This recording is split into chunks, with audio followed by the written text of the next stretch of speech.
His son Daniel plays Anselm in his 40s, when he was an unknown artist that nobody knew about in the remote forest of the Odenwald. So we shot a lot, and Anselm and his family, they were curious.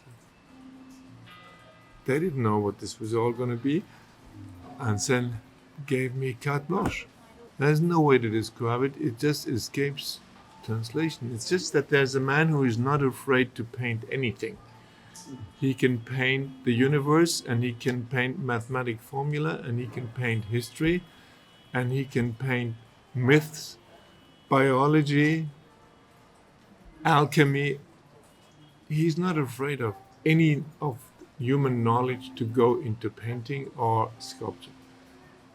He can use the entire knowledge of mankind, mythical and scientific, in order to produce a painting that will reveal some of that. A lot of it predates the very existence of any form of Germany. A lot of it goes back to antiques, antique mysticism. The Hammernschlacht happened. It was the Romans that battled against some tribes that were living in what is now called Germany. It had really nothing to do with Germany. The Nazis appropriated it, abused it really, like they abused a lot of artists, and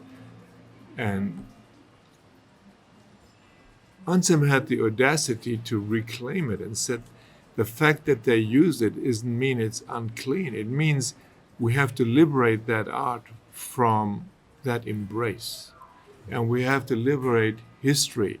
The fact that the Nazis tried to rewrite history doesn't mean history is now full of fascism. No, history is what it was, and they have absorbed it and taken it into use it for their services. But there's a lot of poets and painters you can still look at.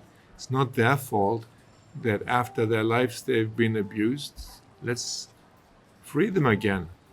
Because if we want to be free of nationalism, we have to free all those others who were victims.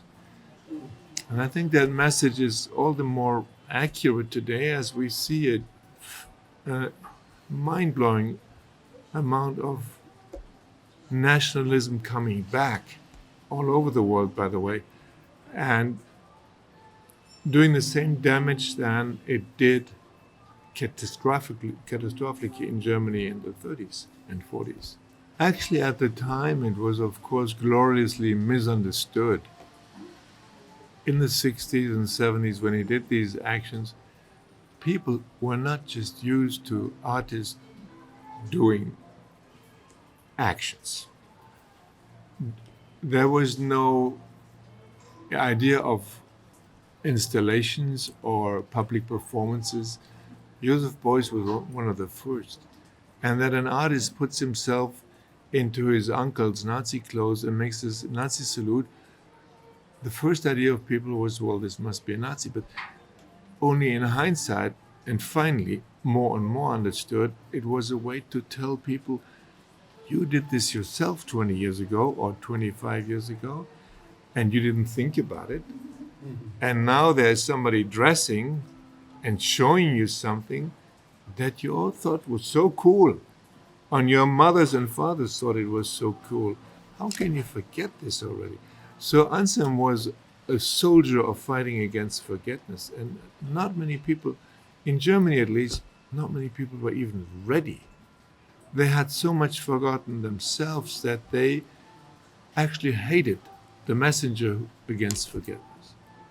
It's good that Cannes finally embraces documentaries, because documentaries are an integral part of film history and of film business. And reality-driven films are a nice counterweight against fantasy-driven movies.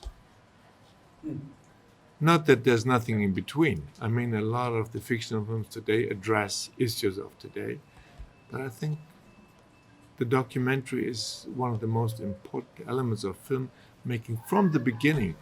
The Lumières made documentaries. They were the first one, and while while the other guy was shooting landing on the moon. And that was the beginning of cinema. It was always both. It was documentary filmmaking and fictional filmmaking. And it's great to see a festival, at least with a few exceptions, introduce the documentary back.